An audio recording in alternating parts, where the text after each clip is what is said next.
قضا اخف من قضا، وانتوا فاهميني طبعا.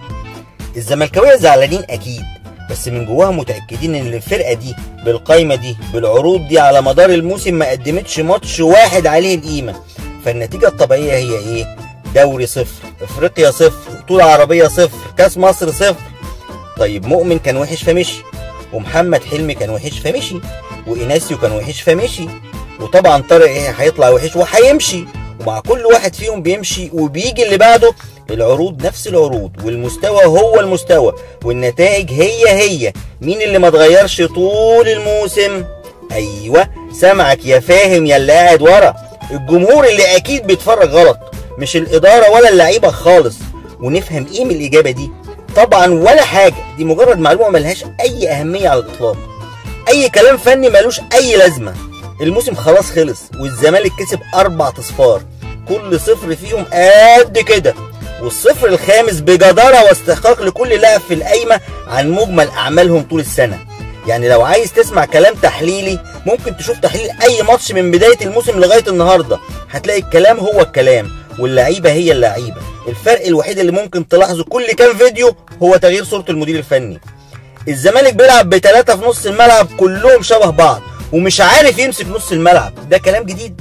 الزمالك بيلعب من غير صانع العاب، فمفيش لعيب من تحت عنده ثقه يسلم اي زميل في نص الملعب، فاللعب كله كرات متشعلقه من ورا لقدام، وهي وبختها توصل للي توصل له. بختك يا ابو بخيت، في الكلام ده اي جديد؟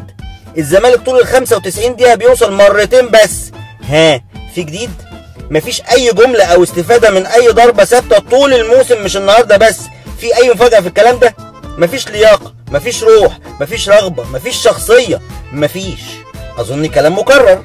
99.9% من اللعيبه اللي في القايمه لازم تمشي من اول امبارح، دي بديهيات طبعا. ما هو مش كل واحد قال انا بحب الزمالك نجيبه يلعب، ولا كنت انا ومعظم حضراتكم المفروض نكون في النادي من زمان وهنحقق نفس النتائج تقريبا. طارق يحيى مشي خلاص، وده انفراد من عندي اهو قبل ما اي حد يقول، واكيد دي مش مفاجاه، وهيجي واحد تاني عشان يمشي في اي لحظه بسبب او من غير سبب، هو كده. واللي مش عاجبه يعمل ايه؟ اي حد مش عاجبه الكلام بتاعي يشرب من اي خراره.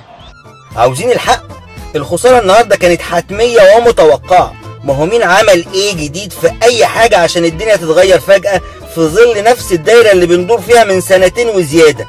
الخساره النهارده ممكن تكون فوز للزمالك، وتكون في مصلحته كمان لو حد عاوزها، لان الزمالك لو كان كسب المصري وحصلت المعجزه وكسب النهائي، كان هيتم عمل اكبر حمله لغوشه في التاريخ على موسم فاشل بكل المقاييس. خلص الكلام والموسم خلص كمان، نقفل الصفحه دي هو المفروض. بس الزمالك قصه مش هتنتهي، وكل زملكاوي هيفضل يحلم بزمالك هادي وماشي صح زي بقيه خلق الله. تفتكروا ممكن؟ خلينا نحلم نخرج من الكابوس ده.